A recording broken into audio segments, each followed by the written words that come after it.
South Africa's economic crisis precedes the outbreak of COVID-19. Stagnant growth, massive unemployment and structural inequalities were all features of South Africa's economic reality before the national state of disaster grinded the economy and economic activity to a halt. So if we can't return to the old, as the SACP argues, what is to be done and where are we going? The SACP's Jeremy Cronin helps me to unpack this issue. Jeremy, thank you for joining me on The Fix. In an article you penned in the Umsebenzi Online titled "We Know There's No Going Back, but Where Are We Heading To?" you essentially make the point that there's agreement in South Africa that we, can't fight the coronavirus and we simply can't return to what immediately preceded the lockdown.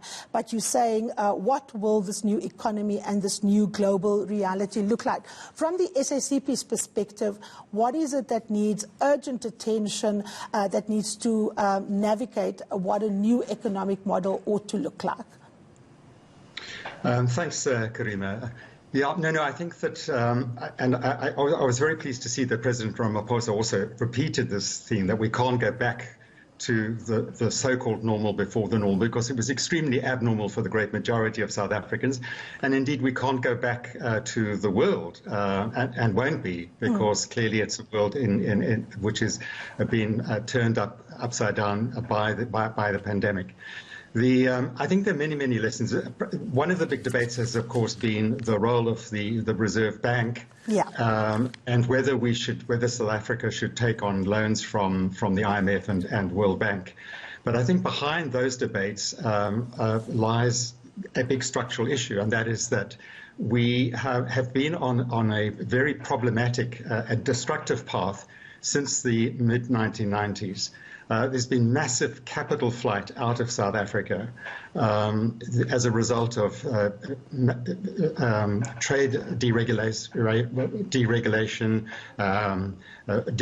of capital markets, and huge capital flight amounting to something like 20% of GDP in 2007. And so as a result, we've been excessively reliant on short-term and flighty capital coming into the country. We've been reliant on very high interest rates to attract that capital. So I think that going forward, we've got to really discipline capital much more effectively than we did from the mid-1990s. I think that's been perhaps the biggest lesson that we need to learn. Now, when you talk about disciplining capital, Jeremy, are you suggesting, let's go to the question that you put on the table, which is capital flight. Are you calling for stricter capital control measures to be adopted in terms of South Africa's current policy? Are you asking for that policy to be relooked, particularly in the current environment? No, absolutely. I think we've got to look at much greater effective regulation of capital flight. I mean, a lot of it has been illegal, and I think that we have not been effective at dealing with that. So that's something we've got to look at. We've got to put, I think, much more effective controls on capital movements. We allowed excessive foreign listings of some of our major companies, and that has also been a major source of loss of capital. Then also we need to look at the agreements that were reached in the financial sector accords back in 2001, 2003, 2004, and the Financial Sector Charter. And for instance, the banks and financial sector commit to major investments in the informal sector, in the low-cost housing sector, and so on.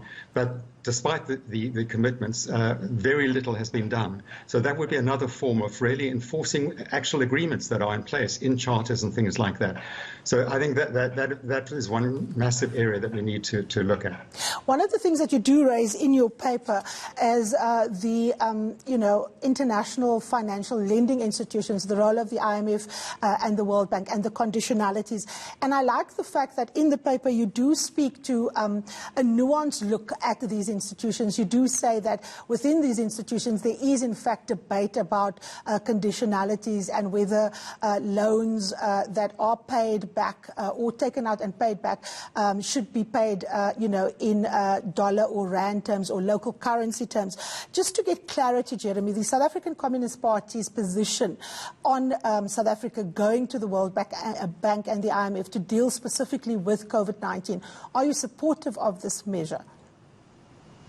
Well, we are saying that we need to be extremely cautious about dealing with institutions like the World Bank and IMF. Obviously, we take note of the fact that there are special instruments which they have brought into being as a result of the COVID-19 pandemic. Obviously, because the global economy is in trouble, and even the IMF and World Bank realize that exceptional measures are required.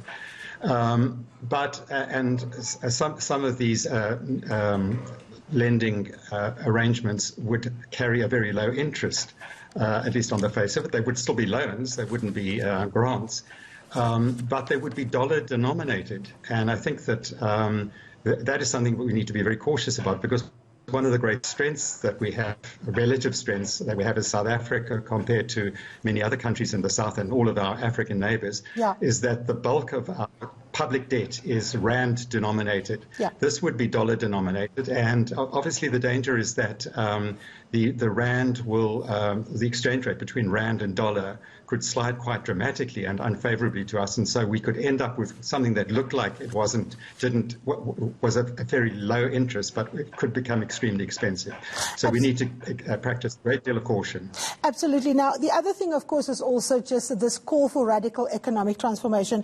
You say in the paper that radical economic transformation is there. It is a call that the SACP has long made, but it is also a term terribly debased by the state capture RET bunch. And you say empowerment is mentioned, but interestingly and significantly without preceding adjectives of black and inclusive. And of course, there is where, we should look at the question of pleasing everybody. When one talks about radical economic transformation, how does one advance radical economic action as opposed to radical economic rhetoric that is often, used as a lexicon for the state capture forces and has very little to do with, addressing working class and poor communities? Yeah, no, you've kind of summarized what I would want to say. I mean, I think, the big debate, which is going to shape up inside of the ANC, but also more broadly, ANC movement, is the meaning, and President Ramaphosa referred both to structural transformation as well as radical economic transformation, and he repeated the call for radical economic transformation again. Now, what do we mean by structural transformation and radical economic transformation? And I think for the SACP, we actually mean the same thing by both those terms. Radical transformation means getting to the origin of the word radical, getting to the root of our structural problems inside South Africa. And we've got many structural problems. I've referred to one, this huge dependence, structural dependence, systemic dependence on hot money, basically. I mean, we're extraordinarily wasteful of our domestic resources. I mean, with an unemployment rate of 40%, 50%, that's another huge waste of people who want to work, who want to contribute to our economy and can't because structurally we're unable to do it. Spatially, we obviously still have a deep-seated legacy of apartheid spatial arrangements in our cities, for instance, which then kicks on into all of the other problems of labor, lack of labor productivity, people having to travel long distances and unsafe minibuses and so forth, all of which has come to the fore dramatically with the pandemic and the lockdown, all of these structural problems. So we need radical transformation,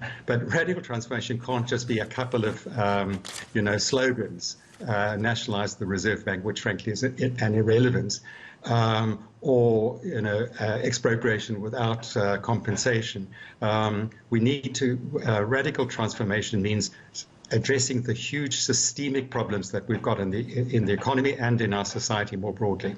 Now, one of the ways in which the president has, in fact, gone about trying to get different social partners in the room to make those tough trade-offs that will obviously come as a consequence of tough debate and bargaining is social compacting.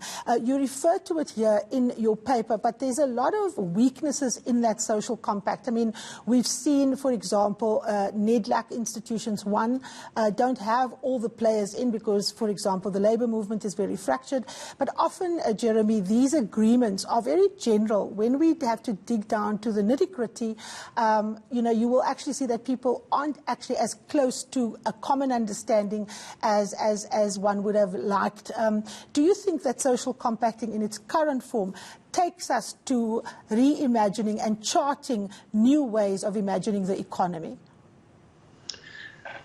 Yeah, look, I think that we've obviously, I think we've seen positive developments in the midst of the COVID pandemic. I think that the initial initiatives from President Ramaphosa and his cabinet in regard to consulting with key partners, with as many partners as possible, I think proved to be an important success and enabled South Africa to respond to the pandemic in ways that were far better than many other countries, including some highly developed countries, clearly.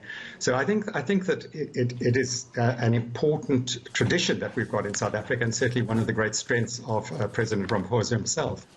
But you're absolutely right. We've got to learn lessons from the compacting that we've attempted in the past, going back to the mid-1990s, when, in fact, there was a reach for a social compact. So the labour movement got progressive labour legislation, but which has been eroded completely by contracting out and all the other things that you were talking about earlier with the COSATU representative.